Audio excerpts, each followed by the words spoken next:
The Little House. Story and pictures by Virginia Lee Burton. Once upon a time, there was a little house way out in the country.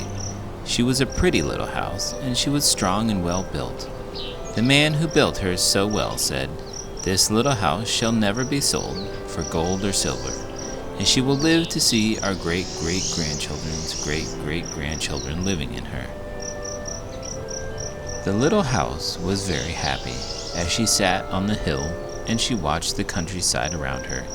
She watched the sun rise in the morning and she watched the sun set in the evening. Day followed her, each one a little different from the one before, but the little house stayed just the same. In the night, she watched the moon grow from a thin new moon to a full moon, then back to a thin old moon. And when there was no moon, she watched the stars. Way off in the distance, she could see the lights of the city. The little house was curious about the city and wondered what it would be like to live there. Time passed quickly for the little house as she watched the countryside slowly change with the seasons. In the spring, when the days grew longer and the sun warmer, she waited for the first robin to return from the south. She watched the grass turn green. She watched the buds on the trees swell and the apple trees burst into blossom. She watched the children playing in the brook. In the long summer days, she sat in the sun and watched the trees cover themselves with leaves, and the white daisies cover the hill. She watched the gardens grow, and she watched the apples turn red and ripen. She watched the children swimming in the pool. In the fall, when the days grew shorter and the nights colder, she watched the first frost turn the leaves to bright yellow and orange and red. She watched the harvest gathered and the apples picked. She watched the children going back to school. In the winter, when the nights were long and the days short, and the countryside covered with snow, she watched the children coasting and skating. Year followed year. The apple tree grew old. The new ones were planted. The children grew up and went away to the city. And now at night, the lights of the city seemed brighter and closer. One day, the little house was surprised to see a horseless carriage coming down the winding country road. Pretty soon, there were more of them on the road and fewer carriages pulled by horses. Pretty soon, along came some surveyors and surveyed a line in front of the little house. Pretty soon, along came a steam shovel and dug a road through the hill covered with daisies. Then some trucks came and dumped big stones on the road. Then some trucks with little stones. Then some trucks with tar and sand. And finally a steamroller came and rolled it all smooth, and the road was done. Now the little house watched the trucks and automobiles going back and forth to the city. Gasoline stations, roadside stands, and small houses followed the new road. Everyone and everything moved much faster now than before. More roads were made, and the countryside was divided into lots. More houses and bigger houses, apartment houses and tenement houses, schools, stores, and garages spread over the land and crowded around the little house. No one wanted to live in her and take care of her anymore. She couldn't be sold for gold or silver, so she just stayed there and watched. Now it was not so quiet and peaceful at night. Now the lights of the city were bright and very close, and the street lights shone all night. This must be living in the city, thought the little house, and didn't know whether she liked it or not. She missed the field of daisies and the apple trees dancing in the moonlight. Pretty soon, there were trolley cars going back and forth in front of the little house. They went back and forth all day and part of the night. Everyone seemed to be very busy, and everyone seemed to be in a hurry. Pretty soon, there was an elevated train going back and forth above the little house. The air was filled with dust and smoke, and the noise was so loud that it shook the little house.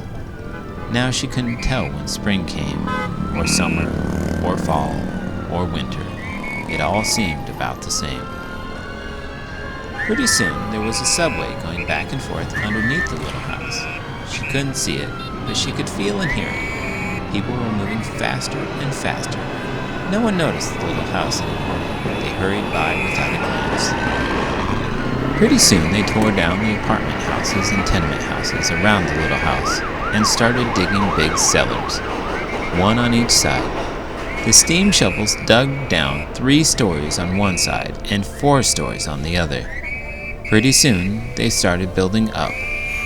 They built up 25 stories on one side and 35 stories on the other.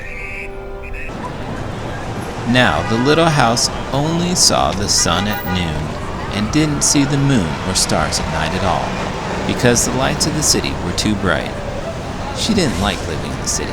At night she used to dream of the country and the field of daisies and the apple trees dancing in the moonlight. The little house was very sad and lonely. Her paint was cracked and dirty.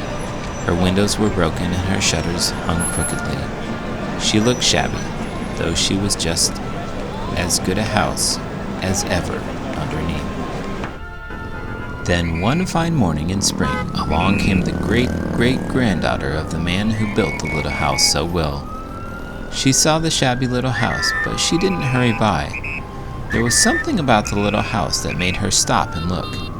She said to her husband, "That little house looks just like the little house my grandmother lived in when she was a little girl.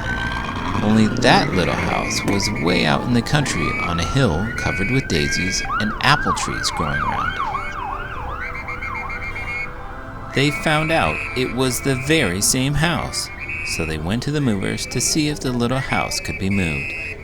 The movers looked the little house all over and said, "Sure, this house is as good as ever.